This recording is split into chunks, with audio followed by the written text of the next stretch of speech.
পোনপ্ৰথমে স্বাগতম জনাইছোঁ আজি অন্যতৰ ভিডিঅ'লৈ আৰু গুড মৰ্ণিং আৰু মই ৰাতিপুৱা কি কৰিব ওলাইছোঁ গৰমো পৰিছে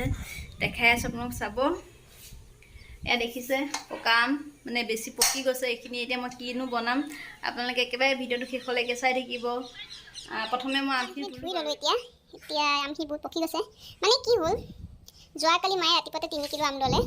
সেইখিনি আমি হয় এইখিনি বাৰু আধা খোৱা গ'ল কালি আৰু বাকী আবেলিলে আকৌ মিষ্টাৰে কি কৰিলে জেঠাইহঁতৰ ঘৰৰ পৰা লৈ আহিলে 5 কিলো মানে জেঠাইহঁতৰ ঘৰত গছ আছে যিহেতু তলতে গৰম যিহেতু এইফালে ঘৰৰ মধুআম পকা পকা মধুআম এটা খাই ল'লে মন গ'ল খাবলৈ ঘৰত কোনো নাই বাৰু মা গ'ল ওচৰৰ মানুহ এজন ক'লে পৰিয়ালৰ তালৈ ঘৰৰ মধুআম মই বহুত খাবলৈ সোৱাদ হয় মই অৱশ্যে কেঁচাটোহে ভাল পাওঁ পকাটো ইমান ভাল নাপাওঁ প্ৰথমে গুটি আমখিনি বাকলি গুচাই লওঁ যিহেতু পকি আছে বুলি কৈছে অলপ কৈছোঁ মই আম খাই বহুত ভাল পাওঁ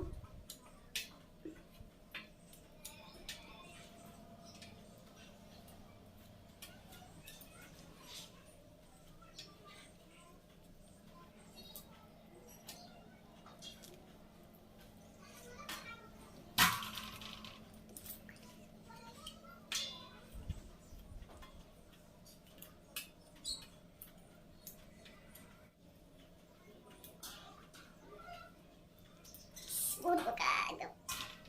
গাইছে কৈছে দেই মই আমখিনি ধুনীয়াকৈ গুচাই ল'লোঁ প্ৰথমে এতিয়া পিচ পিচ কৰিব লাগিব আৰু ইফালে ওপৰত মাখি উৰি আছে দেই দেখি খাওঁ খাওঁ লাগি গৈছে পকা আম কিন্তু মই খোৱা নাই যিহেতু ৰাতিপুৱা খালোঁৱেই এতিয়া এইখিনি মই প্ৰথমে পিচ পিচ কৰি আম কটা হৈ গ'ল ইমান মস্ত থাল আৰু এইফালে ৰসখিনি মানে কি জানেনে যিহেতু আমখিনি বহুত পকা নহয় আৰু ইমানবোৰ গুটি কোনে খাব মই গুটি পূৰা একদম চুৰি কটাই দি মানে চুচি চুচি কৰি দিছোঁ এইখিনি গৰুক দি দিম আৰু এতিয়া মেইন কামটো এইটো আছে দেখাম আৰু কেনেকৈ কি বনাওঁ চাই থাকিব একেবাৰে আৰু অলপ সময় বেছি উলিয়াই লৈছোঁ মিক্সি আৰু এইফালে আইচ আৰু অলপ দৰকাৰ হৈছিলে কিন্তু এইকেইটা খাঙত নাইকিয়া এফালে চেনি বৈয়ামটো চেনি উলিয়াই লৈছোঁ আৰু মেইন বস্তু এইকেইটা আইচ দৰকাৰ হয় আৰু চেনি তাৰপিছত মিক্সিটোতো লাগিবই এইফালে চচপেন এটাও লৈ লৈছোঁ কিমানখিনি হয় নাজানো আৰু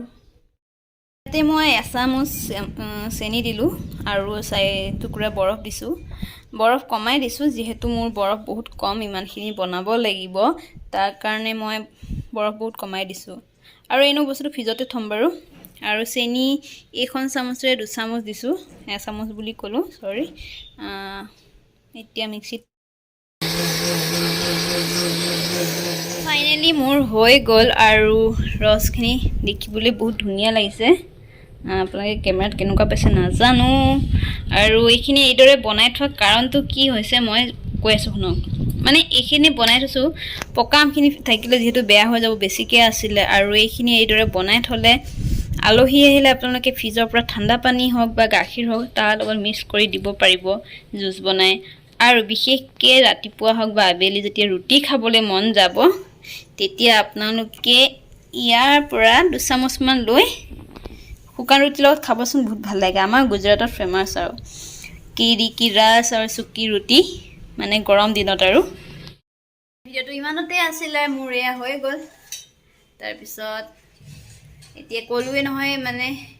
কিয়নো এনেকৈ বনাই থোৱা কাৰণটো হৈছে কি কৰিব পাৰি আলহী আহিলে আপোনালোকক সহজতে জুচ বনাই দিব পাৰিব ঠাণ্ডা পানী আধা গিলাচ আৰু ইয়াত 2 চামুচ বা 1 গিলাচ পানীটো দিব পাৰে আৰু লগতে আবেলি সন্ধিয়া ৰাতিপুৱা যেতিয়াই যি ৰুটি খাবলৈ মন গ'ল বা পুৰি খাবলৈ মন গ'লে এয়া 2 চামুচমান লৈ খাবচোন বহুত ভাল লাগে আমিতো খাওঁৱেই ৰাতিপুৱা ভাগত আৰু কেতিয়াবা ৰাতিও খাওঁ